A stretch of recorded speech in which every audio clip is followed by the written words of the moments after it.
Welcome to the Deep Dive. We know you want to get a quick, solid grasp on U.S. federal taxation. So that's our mission today. We've gone through the source materials to pull out the essentials. We'll be touching on, individual income tax, payroll taxes, corporate taxes, capital gains, and some others too. Exactly. Think of this as your quick guide to how the federal government gets its funding. We're boiling it down for you. All right, let's jump right into the biggest piece of the pie. Individual income tax. This pulls in the most revenue, and it's what they call a progressive system. What does that actually mean? Progressive, yeah. It basically means that as your income goes up, the percentage of your income that's taxed can also go up. It works through tax brackets, but importantly, it's only the income within a specific higher bracket that gets taxed at that higher rate, not your whole income. Oh, right. So it's like steps or levels. Your income gets divided, and each chunk is taxed at the rate for that level. And this is all figured out based on your taxable income, correct? Precisely. Yeah, taxable income isn't your total pay. It's your gross income minus certain deductions. You generally have two main options: the standard deduction, which is a fixed amount, or itemizing. Itemizing means you list out specific deductible expenses like maybe mortgage interest or big charitable donations. You do that if they add up to more than the standard amount. Okay, got it. So deductions lower the amount of income that's actually taxed. Now, something else most people see on their pay stubs: payroll taxes. What are those specifically for? Payroll taxes. These are earmarked. They directly fund Social Security and Medicare. And what's key here is that it's not just you paying it. Both the employee, so you and your employer, each pay a percentage of your wages towards these programs. A shared contribution then. Okay, let's shift gears to businesses. Corporate income tax. Right. Pretty straightforward concept. It's a tax levied on the profits earned by corporations. Currently, the federal rate is a flat 21%. 21% flat rate. Okay.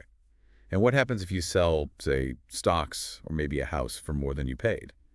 That brings us to capital gains tax, doesn't it? Exactly. Capital gains tax applies when you sell an asset, stocks, bonds, real estate, things like that for a profit.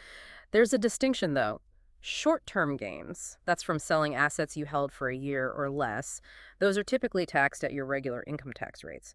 But long-term gains from assets held for more than a year usually get taxed at lower rates. It's kind of an incentive to invest for the long haul. Lower rates for long term. Makes sense. We also mentioned other federal taxes. What sort of things are in that bucket?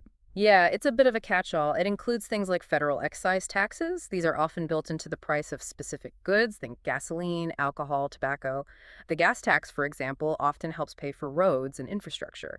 This category also includes the federal estate tax, which applies to very large estates when someone passes away, and the gift tax for large transfers of money or assets during someone's lifetime. Okay, so we've covered the main ways the money comes in.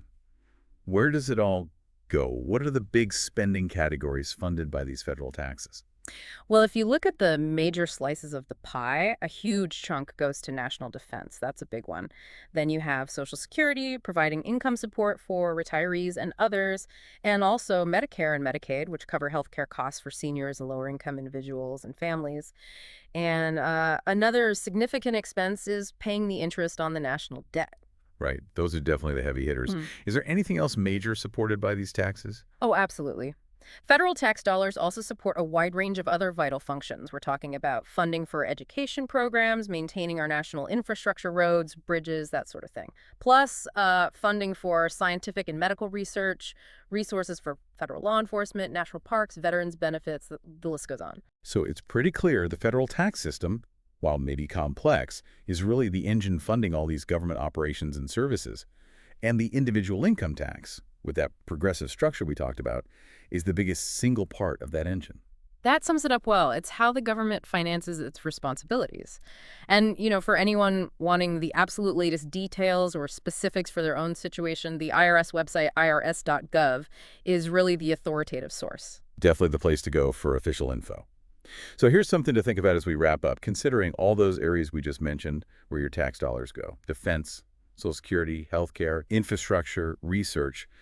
What single area do you feel impacts your own daily life the most directly? Something interesting to ponder. Thanks for joining us for this deep dive.